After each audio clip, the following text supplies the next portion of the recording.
Good evening students.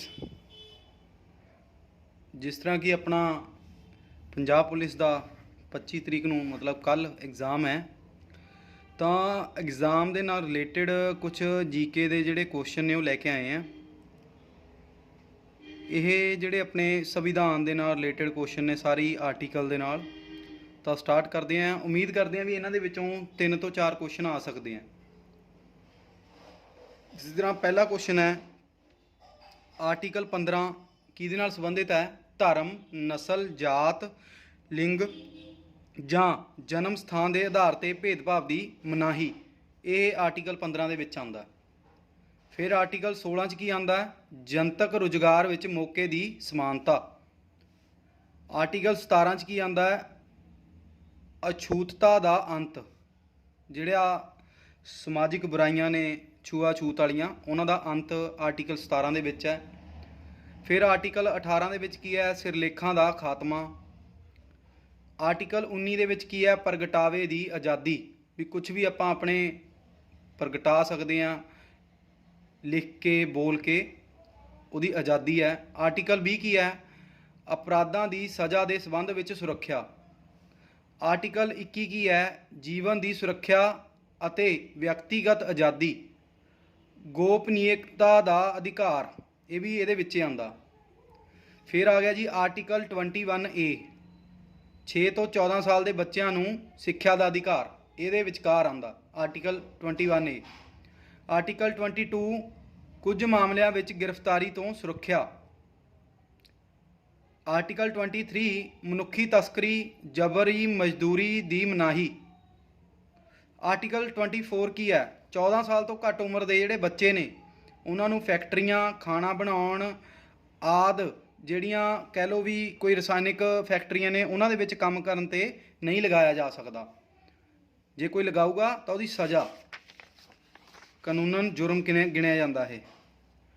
फिर आ गया जी अपना आर्टिकल 25 धर्म का अभ्यास और प्रचार करने की आज़ादी। आर्टिकल 26 धार्मिक मामलों के प्रबंधन की आज़ादी। आर्टिकल 29 की है? घट गिणतियों के हितों की सुरक्षा। आर्टिकल 30 की है? घट गिणती वर्गां नूं विधिक संस्थावां की स्थापना और प्रबंधन का अधिकार। आर्टिकल 32 संविधान की आत्मा। ये भी पूछा जा सकता, संविधान की आत्मा किहड़े आर्टिकल नूं कहा जाता है? आर्टिकल 32 संविधानिक उपचारां का अधिकार। आर्टिकल 32 के अंडर आंदा। आर्टिकल 39A की है? राज सरकार सारिਆਂ ਲਈ समान न्याय ਅਤੇ मुफ्त कानूनी सहायता ਦੇ प्रबंध करेगी। आर्टिकल 40 की है? ग्राम पंचायतों का संगठन। आर्टिकल 44 इकसार सिविल कोड। आर्टिकल 48 खेतीबाड़ी ਅਤੇ पशु पालन संगठन। आर्टिकल 48A वातावरण, जंगल ਅਤੇ जंगली जीवां की सुरक्षा। यह आर्टिकल 48A के अंतर्गत आता है। अगे आ गया जी आर्टिकल 49 राष्ट्रीय स्मारक स्थानां ਅਤੇ वस्तुओं की सुरक्षा। राष्ट्रीय स्मारकां किहड़ियां ने? जिमें कोई भी अपने शहीद होए ने जां कह लो जिमें भगत सिंह की वो है बनी हुई है, उन्होंने मूर्ति बनी है, उसकी रख रखाव संभाल करनी, ये सारी आर्टिकल 49 के अंडर आती है। आर्टिकल 50 की है? न्यायपालिका नूं कार्यपालिका तो वख करना। आर्टिकल 51 अंतरराष्ट्रीय शांति और सुरक्षा। आर्टिकल 51A बुनियादी कर्तव्य। आर्टिकल 52 भारत के राष्ट्रपति। आर्टिकल 53 यूनियन की कार्यकारी शक्ति। आर्टिकल 54 राष्ट्रपति की चोण। आर्टिकल 55 राष्ट्रपति की चोण प्रणाली। आर्टिकल 56 राष्ट्रपति के अहुदे की म्याद। आर्टिकल 57 दोबारा चोण की योग्यता। आर्टिकल 58 की है? राष्ट्रपति चुने जाण दे योग। आर्टिकल 60 राष्ट्रपति की सौं किहदे अंतर्गत आती है? आर्टिकल 60 दे। आर्टिकल 61 की है? ਰਾਸ਼ਟਰਪਤੀ ਤੇ ਮਹਾਦੋਸ਼ ਚਲਾਉਣ ਦੀ ਪ੍ਰਕਿਰਿਆ। ਆਰਟੀਕਲ 63 ਭਾਰਤ ਦੇ ਉਪ ਰਾਸ਼ਟਰਪਤੀ ਦੇ ਨਾਲ ਸੰਬੰਧਿਤ ਹੈ। ਆਰਟੀਕਲ 64 ਉਪ ਰਾਸ਼ਟਰਪਤੀ ਰਾਜ ਸਭਾ ਦੇ ਪਦ ਕਾਰਜਕਾਰੀ ਚੇਅਰਮੈਨ ਹੋਣਗੇ।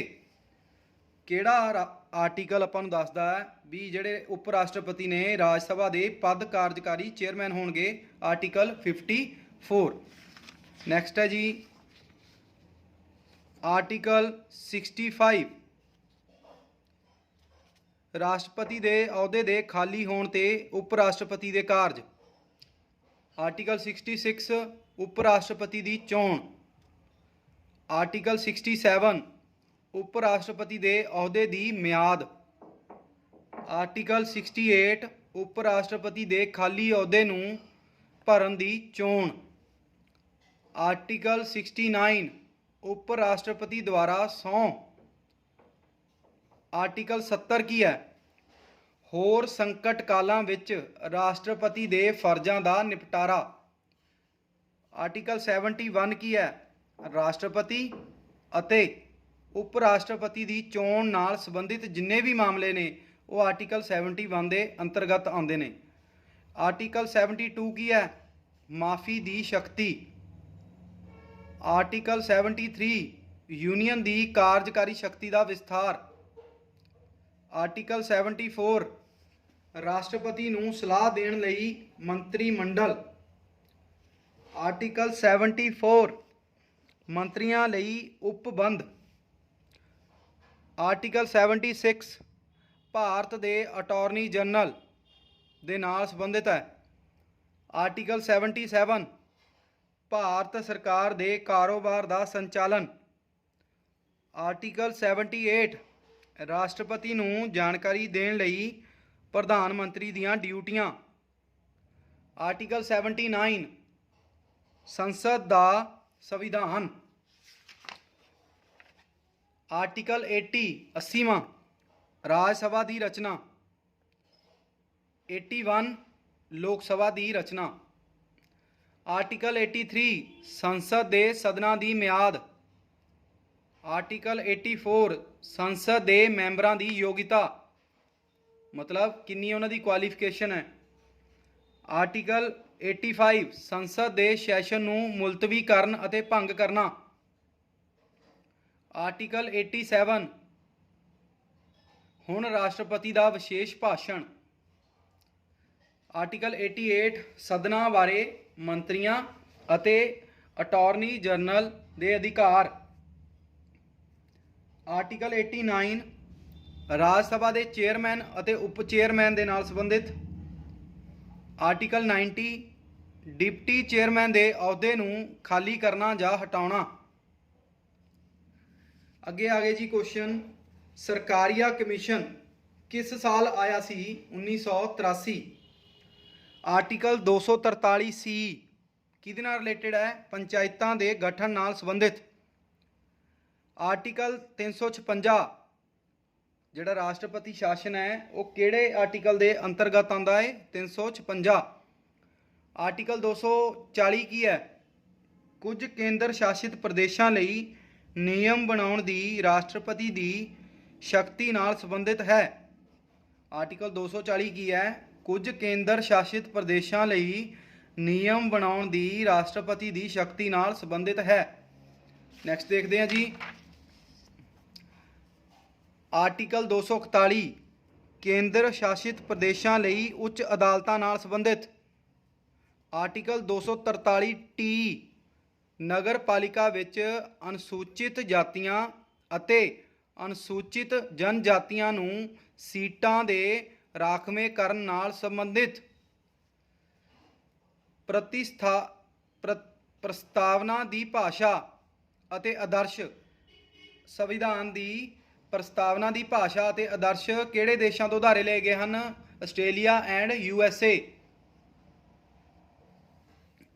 ਭਾਰਤ ਦਾ ਸੰਵਿਧਾਨ ਆਪਣਾ ਅੰਤਿਮ ਅਧਿਕਾਰ ਭਾਰਤ ਦੀ ਸੁਪਰੀਮ ਕੋਰਟ ਤੋਂ ਪ੍ਰਾਪਤ ਕਰਦਾ ਹੈ। ਪ੍ਰਸ਼ਨ ਕਾਲ ਵਿੱਚ ਕਿੰਨੇ ਤਰ੍ਹਾਂ ਦੇ ਪਹਿਲੀ ਗੱਲ ਤਾਂ ਪ੍ਰਸ਼ਨ ਪੁੱਛੇ ਜਾਂਦੇ ਨੇ? 3 ਤਰ੍ਹਾਂ ਦੇ। ਕਿਹੜੇ ਕਿਹੜੇ? ਤਾਰਾਬੱਧ, ਤਾਰਾ ਰਹਿਤ, ਛੋਟਾ ਨੋਟਿਸ। ਸੰਵਿਧਾਨ ਸਭਾ ਦੀ ਪਹਿਲੀ ਬੈਠਕ 9 ਦਸੰਬਰ 1946। ਬੁਨਿਆਦੀ ਅਧਿਕਾਰ ਘੱਟ ਗਿਣਤੀਆਂ ਅਤੇ ਕਬੀਲਿਆਂ ਬਾਰੇ ਸਲਾਹਕਾਰ ਕਮੇਟੀ ਦੇ ਪ੍ਰਧਾਨ ਕੌਣ ਸੀਗੇ? ਸਰਦਾਰ ਵੱਲਭ ਭਾਈ ਪਟੇਲ। ਇਹਦੇ ਨਾਲ ਆਪਣੀ ਅੱਜ ਦੀ ਇਹ ਕਲਾਸ ਕੰਪਲੀਟ ਹੁੰਦੀ ਹੈ। ਅਗਰ ਵੀਡੀਓ ਵਧੀਆ ਲੱਗੀ ਹੋਵੇ ਤਾਂ ਪਲੀਜ਼ ਚੈਨਲ ਨੂੰ ਸਬਸਕ੍ਰਾਈਬ ਕਰਿਓ, ਵੀਡੀਓ ਨੂੰ ਲਾਈਕ ਕਰਿਓ ਐਂਡ ਸ਼ੇਅਰ ਕਰਿਓ। ਤੇ ਕੱਲ ਦੇ ਐਗਜ਼ਾਮ ਦੇ ਲਈ ਸਾਰੇ ਬੱਚਿਆਂ ਨੂੰ ਗੁੱਡ ਲੱਕ। ਪਰਮਾਤਮਾ ਕਰਕੇ ਤੁਸੀਂ ਸਾਰੇ ਗਵਰਨਮੈਂਟ ਜੌਬ ਤੇ ਲੱਗੋ। ਧੰਨਵਾਦ।